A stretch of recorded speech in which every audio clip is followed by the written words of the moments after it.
Hoje eu gostaria de refletir com vocês, diante do tumulto, diante dessas situações que a gente tem vivido no Brasil e no mundo, sobre uma mensagem de paz. Queria que vocês abrissem comigo em Lucas, capítulo 2. Lucas, capítulo 2, verso 22. Lucas, capítulo 2, verso 22 em diante, diz assim: Passados os dias da purificação deles, Maria, José e o próprio Jesus, segundo a lei de Moisés, levaram o menino a Jerusalém para apresentarem ao Senhor, conforme o que está escrito na lei do Senhor. Todo primogênito ao Senhor será consagrado. E para oferecer um sacrifício, segundo o que está escrito na referida lei, um par de rolas ou 2 pombinhos. E havia em Jerusalém um homem chamado Simeão, homem este justo e piedoso, que esperava a consolação de Israel. E o Espírito Santo estava sobre ele. E revelara-lhe o Espírito Santo que não passaria pela morte antes de ver o Cristo do Senhor. Então, movido pelo Espírito, foi ao templo. E quando os pais o trouxeram o menino para o fazerem com ele o que a lei ordenava, Simeão o tomou nos braços e louvou a Deus, dizendo: Agora, Senhor, podes despedir em paz o teu servo, segundo a tua palavra, porque os meus olhos já viram a tua salvação, a qual preparaste diante de todos os povos, luz para a revelação aos gentios e para a glória do teu povo de Israel. E estavam o pai e a mãe do menino admirados do que dele se dizia. Simeão os abençoou e disse a Maria, mãe do menino: Eis que este menino está destinado tanto para a ruína, como para levantamento de muitos em Israel, e para ser alvo de contradição. E também uma espada traspassará a sua própria alma, para que se manifestem os pensamentos de muitos corações. Essa é a palavra do nosso Deus. Vamos orar. Senhor, a tua palavra tem poder suficiente para falar conosco, a despeito de qualquer explicação, a despeito de qualquer pastor, de qualquer estudioso. Mas o Senhor ordenou que a tua palavra fosse pregada e ministrada por homens falhos, que erram, para comunicar uma palavra que não erra, que é fiel, que é infalível e que penetra os corações e que nos traz mais perto do teu Filho Jesus. Então eu peço que o Senhor humildemente abra os nossos corações, ilumine os nossos olhos e aqueça a nossa alma para que possamos entender o que o Senhor quer de nós nessa manhã, o que o Senhor quer nos ensinar, o que o Senhor quer que nós possamos obedecer.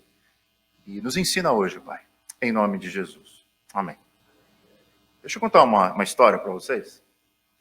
Eu conheço muita gente que é da tradição árabe. Tem algum árabe por aqui? Libanês ou da família? Tem alguns, né? E eu conheci um senhor de uma tradição árabe, e ele me disse o seguinte, que para aquela cultura, não cultura árabe como um todo, mas aquela cultura específica desse amigo, um homem não pode dormir em paz a não ser que ele alcance 3 coisas na sua vida. Imagina qual seria? Tem 3 coisas que um árabe não pode descansar em paz a não ser que ele alcance. Número 1, plantar uma árvore. Não durma em paz antes que você plante uma árvore. Interessante, cuidando da criação. Mas tem uma segunda. Um homem não pode dormir em paz antes de ter um filho. Esse é o segundo alvo. Mais difícil. Plantar uma árvore até que é uma tarefa simples. Mas ter um filho não é tão simples, porque não depende só de você. Mas tem uma terceira. Um homem não pode dormir em paz antes de plantar uma árvore, ter um filho e escrever um livro, deixando o seu legado para as próximas gerações.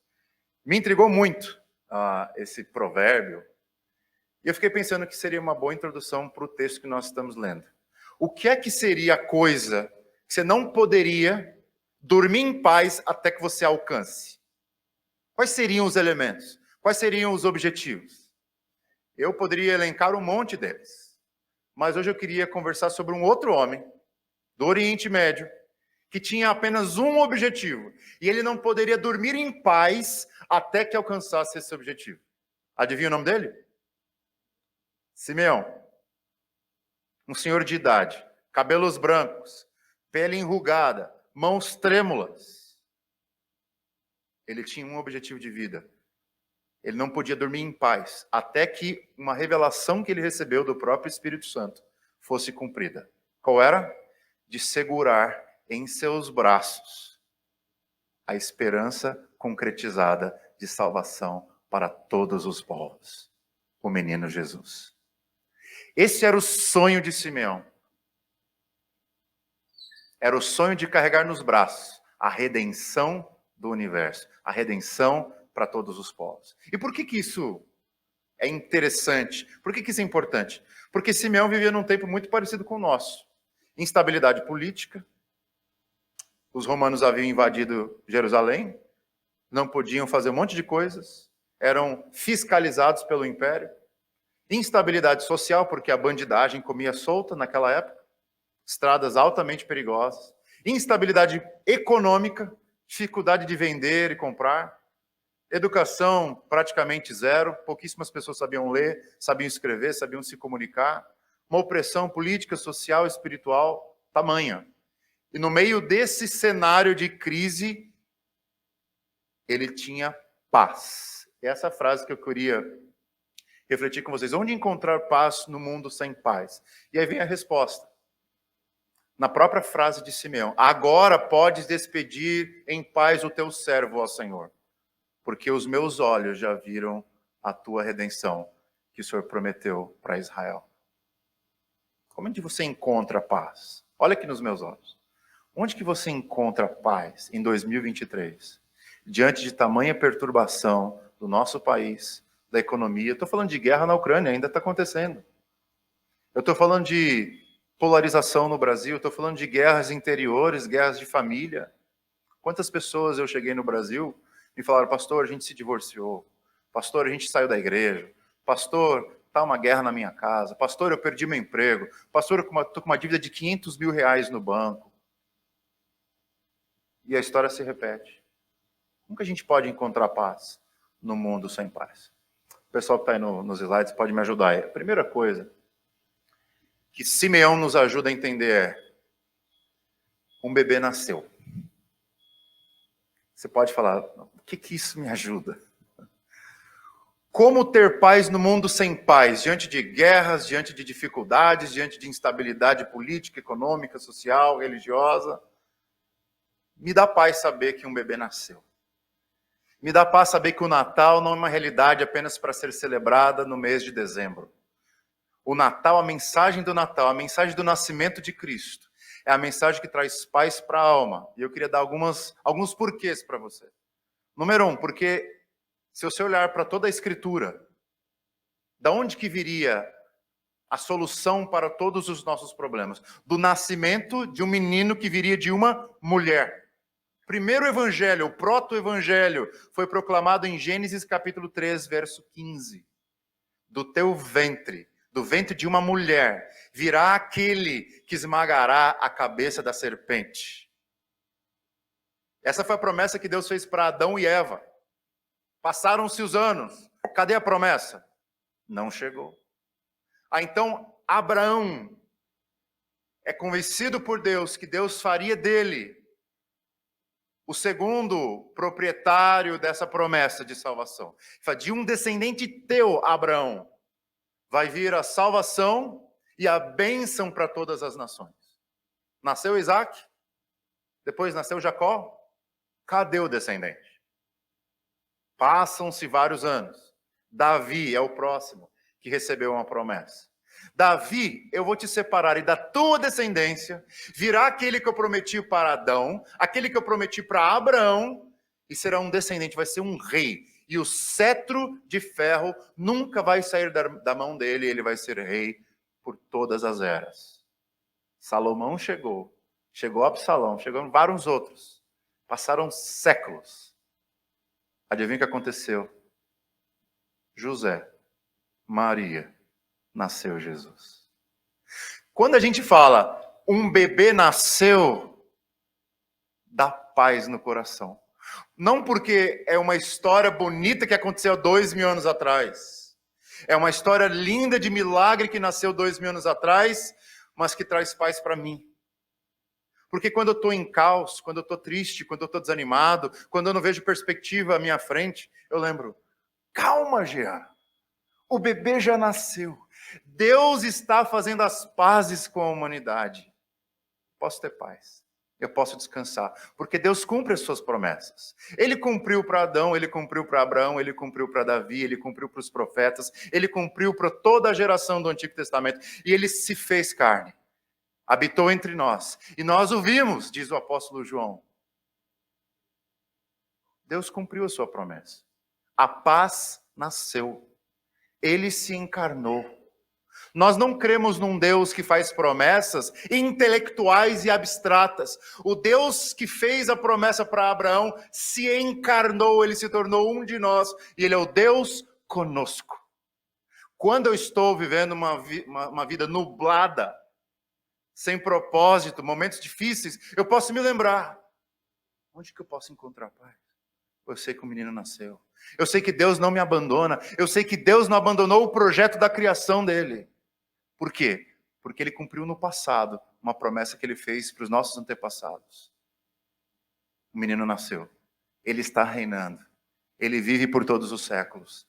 Jesus vive. E ele prometeu que estaria conosco todos os dias até o final de todas as eras. Então, quando você estiver triste, desanimado, numa vida de tem tudo menos paz, lembre-se. Eu tenho paz porque o menino nasceu. Tenta entrar na história do próprio Simeão. Eu posso sentir ele nos meus braços, ou na verdade me sentir nos braços dele. Ele me carrega. O menino nasceu e ele é o redentor do mundo. Deus fez as pazes com este mundo. O menino nasceu. Onde que eu encontro paz? Eu encontro paz nessa verdade, que o meu Salvador, ele é um de nós, mas sem pecado. Ele é o Rei dos Reis. Mas tem uma segunda. Quando Jesus entrou na história aqui de Simeão, ele entrou com um propósito muito específico da lei de Moisés. Você lembra o que aconteceu aqui? Eles estavam fazendo uma peregrinação para Jerusalém. Qual que é a história? Vem comigo aqui. Ó. Um bebê nasce no judaísmo, ele fica impuro, ele, sua mãe e o pai, por pelo menos 40 dias. Os 7 primeiros dias são os piores, porque é quando a presença do sangue da mãe está entremeado na pele do bebê, na pele do homem. Eles estão impuros, eles não podem sair do lugar, eles têm que ficar em casa. Depois do 7º dia, a lei de Moisés permitia que o menino fosse levado a uma sinagoga para ser circuncidado, ao 8º dia. Mas ainda estava impuro. Ele precisava passar mais 33 dias, até que todo o processo da sua purificação terminasse. Então, o que eles faziam? Eles levavam o bebê a Jerusalém, e lá no templo de Salomão, eles ofereciam um sacrifício, que idealmente seria um cordeiro de 1 ano, sem defeito, para que o sacerdote, então, após ter imolado aquele cordeiro, pudesse, então, decretar para o pai, a mãe e o menino: agora vocês voltem em paz para sua casa, vocês estão purificados. E é isso que José, Maria e Jesus estão fazendo. Eles vão para Jerusalém. Era muito difícil você levar um animal de uma terra distante para Jerusalém, então eles tinham que comprar o animal já em Jerusalém, que era caríssimo. Imagina, um cordeiro de 1 ano, sem defeito, completamente perfeito. Eles não tinham dinheiro. Então a lei abriu um precedente, como você viu aqui no texto. Qual era o precedente? Quem não tem dinheiro pode oferecer 2 rolas ou alguns pombinhos. E foi isso que eles fizeram. Chegaram diante do sacerdote, ofereceram seus pombinhos ou a sua rolinha, imolaram o sacrifício, e o sacerdote disse: agora vocês podem ir para casa. O processo de purificação terminou. O que isso tem a ver com o ponto que eu estou levantando aqui? José e Maria achavam que não tinham um cordeiro para oferecer. Mas qual que é a verdade? Eles tinham. Quantos anos tinha Jesus? 1 ano. Ele tinha defeito? Nenhum. Puro. Santo, santo, santo. Um ente que era Deus e homem. Sem mistura, sem confusão. Estava nos braços de Maria. E é isso que Simeão tenta explicar para ela. Que o menino que estava nos braços dele não era apenas mais um menino. Era o menino que iria causar contradição. É o menino que seria rejeitado, que seria traspassado a sua alma. Ele seria oferecido como um sacrifício para o nosso perdão, para a nossa reconexão com Deus, para a nossa paz. Onde encontrar paz no mundo sem paz, no mundo em tumulto? Escute, um bebê nasceu. E esse bebê, esse homem, esse Salvador, Jesus Cristo, foi oferecido como sacrifício. Quando eu penso nisso, eu posso olhar para mim mesmo, olhar no espelho e falar, agora eu posso ter paz. Porque não apenas a salvação se tornou concreta, a salvação foi até os últimos limites e se ofereceu por nós. Deixa eu dar um exemplo para vocês. Quando eu fui para os Estados Unidos, eu me encantei com uma coisa que tinha lá. Não tinha radar. Aqui em São Paulo eu voltei e fiquei escandalizado. Parece um varal. Onde você vai tem uns varais ali. Você não pode passar da velocidade por um segundo que você é multado. E onde eu moro não tem radar nenhum. Então, deu o dia 4 de julho, que é o dia da independência americana, nós fomos viajar, minha família e eu, para um outro condado, para um outro lugar. Eram muitos quilômetros. E aí eu estava andando numa via que era 70 milhas por hora, depois ficava 75, e de repente ficava 50. Só que eu não percebi a placa dos 50. E aí, no que deu 15 minutos, eu vi um barulho. E o policial me parou. Falou, você está com pressa? Para onde que você está indo tão rápido? Assim, qual que é o limite aqui? Era 70. Eu não vou nem falar qual a velocidade que eu estava, tá? Mas era um pouquinho acima. Era 50, você estava um pouquinho acima dos 50. Ele falou, vou precisar te multar. Por quê? Porque você tem 2 jeitos de você estar em paz com a lei. Quais são? O primeiro é você obedecer à lei. Quando você obedece à lei, você está em paz com a lei. Mas tem um outro jeito de você obedecer à lei. Quando você transgride ela e paga a taxa devida da sua transgressão. E é isso que você vai ter que fazer. Você vai ter que voltar para Grand Rapids, a sua cidade, e vai ter que ir na corte e pagar esses $125, e aí você vai estar em paz com a lei. Interessante, isso tem muito a ver com o evangelho. Por que a gente precisa que um sacrifício seja oferecido? Porque para estar em paz com a lei de Deus, tem 2 jeitos. Número 1, obedecer à lei de Deus. Mas quem aqui obedeceu à lei de Deus 100% todas as vezes na sua vida? Tem alguém aqui? Bom, se tivesse, eu ia chamar meu Senhor e meu Salvador. Não tem ninguém.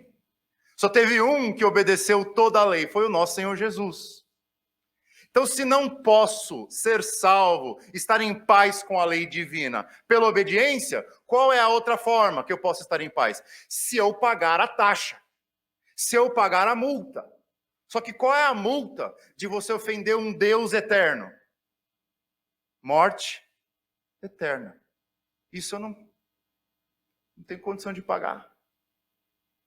Nunca mais vou pagar. A multa de $125 eu paguei. Mas a transgressão por ter violado a lei divina eu não consigo pagar. Deixa eu dar um outro exemplo. Quando nosso segundo filho tinha 32 dias de vida, ele acabou falecendo. Depois de um mês, chegou uma conta lá na minha casa, porque ele fez cirurgia de coração, do lado A, B, C, D, fizeram várias coisas no menino, ele tomava remédio caro todos os dias. Chegou uma conta por correio lá em casa. Sabe qual era o tamanho da conta? $1.500.000. A multa de 125 eu consigo pagar. Mas essa eu vou ter que pedir para o Antunes me ajudar. Essa eu não consigo pagar. Essa dívida é muito cara. Mas sabe o que foi a boa notícia? Que a doença do nosso filhinho Antônio estava cadastrada numa lista de doenças raras. E a gente, então, acionou uma assistente social. E ela intermediou a nossa relação com o Estado. E então chegou uma outra carta, depois de algum tempo para nós, dizendo que a minha dívida de $1.500.000 estava paga. Agora, essa não é uma boa notícia, sim ou não? Agora eu tenho uma maior. Se o meu filhinho viveu 32 dias e tinha uma dívida de $1.500.000, imagina qual é a nossa dívida perante o Deus Todo-Poderoso. Trilhões e trilhões e trilhões e trilhões. Mas sabe qual é a boa notícia? Pelo sangue de Cristo Jesus, a sua dívida está paga. Você não deve mais nada. Isso dá uma paz no coração, porque enquanto aquela conta estava na mesa da nossa casa, eu não conseguia dormir. Eu não conseguia dormir com aquela dívida. Quanto mais com a dívida da alma. Com aquela falta de paz que uma dívida gera. Mas graças a Deus, o nosso Deus é misericordioso, é bondoso e cheio de amor. E Ele providenciou que para acabar com a falta de paz da sua alma, Ele se fez maldição no teu lugar. Ele foi obediente a tudo que a lei prescrevia e ainda pagou a sua dívida no seu lugar. E é por isso que você pode ter paz com Deus, porque a tua dívida está paga. O que isso significa? Olha aqui para mim. Quando tiver tudo mal, quando tiver dando tudo errado na sua vida, lembre-se, Deus não está de mal com você. Deus não está bravo com você. Deus não é contra você. Se você está em Cristo, debaixo do amor de Cristo, em união com Cristo, sabe qual é a reação de Deus quando Ele te vê? Este é o meu filho amado, em quem eu tenho todo prazer. Isso te dá paz? Isso dá paz para mim. De saber que quando está dando tudo errado comigo, quando as pessoas estão contra mim, quando as circunstâncias são adversas, eu posso lembrar, Deus está comigo. Quando eu vi o meu filho morrendo na minha frente, nos meus braços, eu descobri uma coisa que eu sabia teologicamente, mas não sabia no coração. Que aquele menino não era meu. O dono era o outro pai. E deixa eu falar uma coisa para você. Você não é dono de nada. Eu sou dono disso aqui? Não, daqui a 2 anos a Apple vai fazer o iPhone 300. Esse aqui vai ficar desatualizado. Essas roupas, eu posso engordar 40 quilos, não vai servir mais. Eu posso emagrecer 20, aleluia, espero que aconteça. Não vai servir mais, vai servir só para o meu caixão. Eu não sou dono das minhas roupas, eu não sou dono da minha pele, eu não sou dono do meu cabelo, eu não sou dono do meu corpo, eu não sou dono da minha família. Deus pode levar o meu outro filho, pode levar a minha esposa, pode me levar, pode levar todo mundo. Mas tem uma coisa que eu sou dono. E aqui você gruda o seu bumbum na cadeira. Tem uma coisa que você é dono. Cristo é meu e eu sou dele. Que verdade maravilhosa que eu só pude experimentar quando perdi a coisa mais valiosa da minha vida. Que eu não tenho nada, mas eu tenho Cristo. E eu posso me apegar a Ele quando eu não tiver mais nada sobrando. Você pode dizer isso hoje no fundo da sua alma? Eu sou de Cristo e Cristo é meu. É minha propriedade porque eu estou unido a Ele pelo Espírito, pela fé. Porque eu ouvi a palavra dele, estou unido a Cristo pelo Evangelho. E quando o Pai me olha, o Pai não me olha nos meus pecados, Ele me olha no seu próprio Filho, que é santo. E por isso, eu posso ter paz. Quando a economia vai mal, eu posso ter paz, porque o meu Pai é dono de tudo que existe. Eu não sou dono de nada. Quando a economia está bem, eu dou graças a Deus, porque está me emprestando um pouquinho que é dele. Quando politicamente as coisas vão bem, é ótimo, tudo vai bem. Quando vai mal, e para Simeão? Imagina, o nosso imperador é o 9 dedos. O imperador de Simeão era Nero. Qual que você acha que é melhor? O que matou Pedro de cabeça para baixo numa cruz? Já pensou? Mas o nosso Senhor reina. E o preço foi pago. Ele já nasceu. E por isso, não interessa o que aconteça. Crie uma grade mental aí, ó, na sua cabeça. Não importa o que aconteça, Deus é bom. Não importa o que aconteça, Deus é justo. Tudo que Ele faz coopera para o bem daqueles que o amam. Não importa o que aconteça, Deus é soberano. Eu posso não saber o que Ele está fazendo, mas Ele sabe o que Ele está fazendo. E não importa o que aconteça, Deus é bom, Deus é justo, Deus é soberano e Deus me ama muito, a ponto de enviar o seu próprio filho para nascer, viver, morrer e ressurgir dos mortos, para que eu pudesse ter paz com Ele. Como ter paz no mundo sem paz? Você vê que a gente está subindo os degraus. O menino nasceu, Um sacrifício foi oferecido. Agora vem o último. A última palavra de Simeão para Maria e José foi a seguinte: olha só, Maria e José, bonito, né, o menino? Está purificado agora, já ofereceram sacrifícios. Mas esse menino será alvo de contradição. Olha o que diz Lucas. Ele será utilizado por Deus para levantar alguns e levar outros à ruína. A alma de Maria seria traspassada. Esse menino seria objeto de contradição, seria objeto de ódio, e ele seria morto. Mas ele seria utilizado por Deus para salvar uns e condenar outros. O que é isso? A palavra utilizada ali, que está na sua Bíblia, destinado, é uma palavra grega forense, uma palavra jurídica, que significa ele foi empossado com uma missão. E qual era a missão? De ser juiz. Isso é uma verdade tão profunda, irmãos, e tão consoladora, que muitas vezes nós passamos o olho e não percebemos a riqueza e a densidade da promessa de Deus como nosso juiz. Estava pregando essa mensagem lá na nossa igreja, nos Estados Unidos, e uma menina chegou para mim, uns 9, 10 anos de idade, e falou assim: pastor, é muito bonito, né, você falar que Deus está no controle. Não é legal? Quando está tudo mal, Deus está no controle. Mas como que eu sei que isso não é uma promessa vazia? Como que eu sei que isso não é uma fé cega? Uma ilusão, uma superstição? Por exemplo, eu dei um exemplo. A gente ouve na escola bíblica que o diabo está solto. Deus está no controle e o diabo está solto. Por que Deus não acabou com o diabo logo no jardim? Por que tem guerra na Ucrânia? Por que o nosso presidente é a favor do aborto e o aborto foi aprovado no nosso estado? E ela foi levantando uma série de coisas. Gente, o juiz já foi empossado. E por causa dele, alguns vão se levantar e adorá-lo, outros vão se levantar e rejeitá-lo. O mesmo sol que derrete a cera endurecerá o barro. Mas tem uma razão pela qual nós confiamos no nosso juiz. Eu vou dar 2 razões, na verdade. A primeira é porque esse juiz é soberano e foi empossado, e nós podemos crer nele. Primeira razão. Porque ele já disse qual que é o futuro desde o começo. Vai para lá, rapaz. Ele já disse para mim como vai ser o futuro desde o princípio. Ele disse para mim que ele vai levantar e ele vai julgar. E leia Mateus 24, por exemplo, ele disse para nós tudo o que vai acontecer no fim dos tempos. As guerras, as fomes, o amor se esfriará de quase todos. E ele continua aqui. O amor se esfriará de quase todos.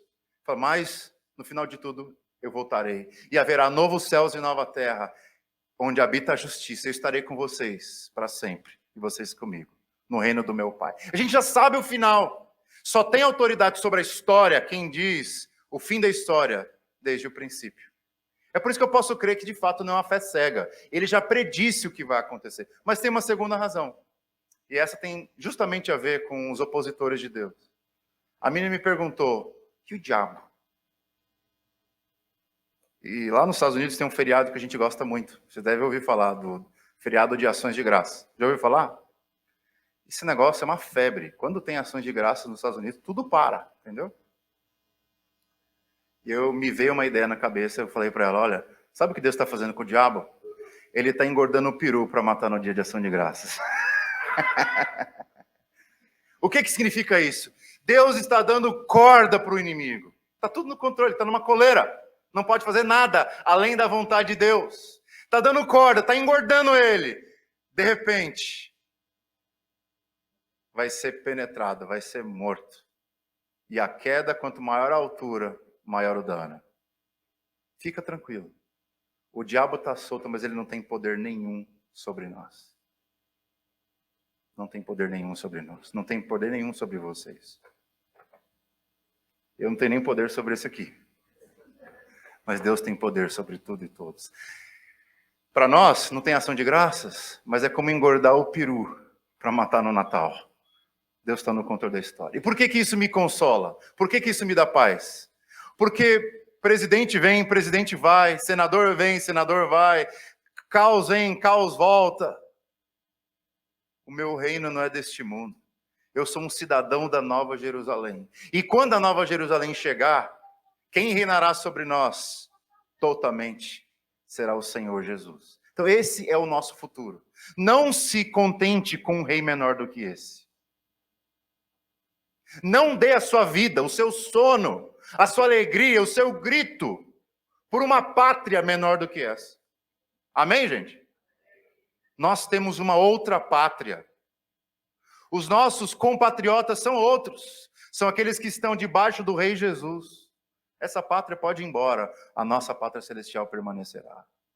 Continuemos firmes no Evangelho. Vamos trabalhar. Vamos evangelizar. Vamos alcançar o mundo para este reino que jamais cairá. Jamais será subvertido. Porque ele já foi empossado. E ele já está reinando. Lembra de Isaías, capítulo 9?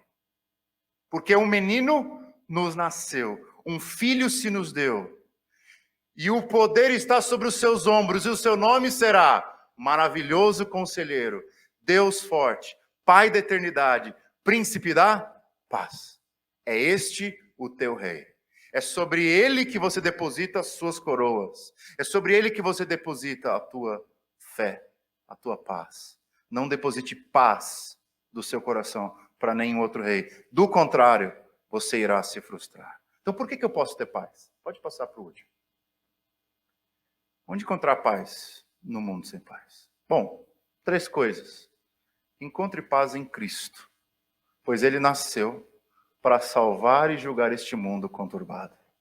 É tão simples assim, mas tão confortador assim. Eu encontro minha paz nele, porque ele nasceu, foi sacrificado e está empossado para julgar os vivos e os mortos. E aqui eu coloquei uma imagem de um cordeiro e de um leão. Tem uma correlação entre essas duas figuras. Você sabe qual é? Quem abraça o cordeiro ganha de bônus a proteção do leão. As garras dele são bem grandes. E ele vai te proteger por toda a eternidade. Quem rejeita o cordeiro, em vez da sombra do leão, vai ter que se ver com as garras, com os dentes. Não vai sobrar nada de você no último dia. Gente, olha aqui para mim. A Bíblia não diz que um dia todo joelho se dobrará? Olha aqui, presta atenção. Um dia todo joelho vai se dobrar. Alguns vão se dobrar assim: Senhor, finalmente chegou o dia. O juiz, o rei dos reis, vai julgar vivos e mortos. E nós vamos chorar de alegria. Nós vamos pular, nós vamos dançar, nós vamos abraçar o Senhor com toda a intensidade, com todo o nosso suor. Mas vão ter outros, provavelmente ao nosso lado, que vão estar de joelhos, chorando, mas de angústia, de ressentimento, de tristeza. Porque tiveram a oportunidade de abraçar o cordeiro, mas agora vão ser abraçados pelo leão. Estarão com ele, punidos, sobre a ira e o juízo de Deus para toda a eternidade. Abrace o leão, ou melhor, abrace o cordeiro. Receba o cordeiro, hoje, e você terá para sempre o leão. Rejeite o cordeiro hoje, e você terá um leão rugindo para a tua própria miséria, para sempre. Você quer ter uma vida de paz hoje? Venha para Cristo. Receba o conforto do nascimento de Cristo, do sacrifício de Cristo, do reino e do juízo de Cristo. Você quer ter paz por 30 segundos? Fuja dele. Finja que está tudo bem. Tem uma história que eu ouvi de um famoso pregador, ele dizia o seguinte: imagine que todos aqui foram convidados para um navio, um cruzeiro. E o cruzeiro tem 3 classes: classe A, classe B e classe C. E aí, meia dúzia aqui está na classe A. E o resto está tudo na classe B e classe C. Só que o comandante do navio, ele é muito generoso. Ele convidou todo mundo que está na classe C e na classe B para subir na classe A. Imagina, você chega no cruzeiro, na classe A, você que é um pé rapado igual eu, as melhores piscinas, lagosta, caviar de esturjão, ar-condicionado. Maravilha. O que você acha desse comandante? É uma pessoa boa ou uma pessoa ruim? te promoveu para a classe A sem você não ter pagado a mais. Você acha que ele é maravilhoso? Ai, como eu amo esse capitão. Eu nunca vou esquecer, tenho uma dívida de gratidão por ele. Só que essa proposta dura apenas 30 minutos. Sabe por quê? O capitão te promoveu para a classe A, mas ele não disse que tem um iceberg esperando o navio há 20 minutos. É um bom capitão? Que te dá um divertimento de 30 minutos. E uma morte depois, para sempre. Quem é esse capitão? É o diabo. Agora tem um outro capitão, que ele te chama para o navio dele. Só que ele te promete só duas coisas: a cruz e a vida eterna. Qual deles você quer? A paz que dura 30 minutos ou a paz que vai perdurar por toda a eternidade? Feche os seus olhos comigo. Eu quero que você pense na sua própria vida hoje. Com que tipo de expectativa, perspectiva, com que tipo de coração, de peso na alma você veio aqui hoje? O que está acontecendo com você? O que está roubando a sua paz? Fale com Deus em oração. E o meu encorajamento, à luz da palavra que nós ouvimos, é: você pode dizer para Deus hoje: Deus, me ensina a ter paz quando o mundo não me oferece paz. Pelo fato do teu filho já ter vindo, de a minha dívida ter sido paga, e do fato de o reino deste mundo já estar sobre os ombros do Rei dos Reis. Me ajuda a ter paz espiritual, que vai transbordar paz para todas as outras áreas da minha vida. Ó Senhor, nós já oramos diversas vezes neste culto. E agora nós fazemos uma oração individual para nós mesmos. Somos únicos. Cada um vive um drama diferente. A minha oração, Pai, é que o Senhor visite esse coração conturbado hoje. Esse coração que não consegue dormir. Consumido pela insônia, por conflito, consumido talvez por dívidas, consumido por desesperança, por frustração, por problemas familiares, ou por solidão, por amargura, por ter sido rejeitado, por ter sido cancelado dos outros, dos seus relacionamentos, por ter recebido uma má notícia. A psicologia pode nos ajudar a lidar com os problemas da superfície, lidar com os problemas que são materiais, concretos, psíquicos. Hoje nós estamos diante do psicólogo, ó Deus, o Senhor, que ouve a nossa voz e lida com as entranhas da nossa alma. E o Senhor já nos ensinou como remediar um coração cheio de adversidade. É com a mensagem de Natal, com a mensagem da cruz e com a mensagem de um reino que nunca terá fim. Assim como o Senhor despediu Simeão em paz, naquele dia, após carregar o teu filho nos braços, despede-nos em paz, nos prepara, ó Senhor, para morrermos felizes, para vivermos e dizermos como o apóstolo Paulo: o viver é Cristo e o morrer é lucro. Nos ajuda a entender isso, ó Deus, com base pura e simplesmente no Evangelho. E nenhuma outra promessa efêmera dessa era que está passando. Nos ajuda a ter paz contra tudo e todos, unidos ao teu Filho Jesus Cristo, no qual oramos. Amém.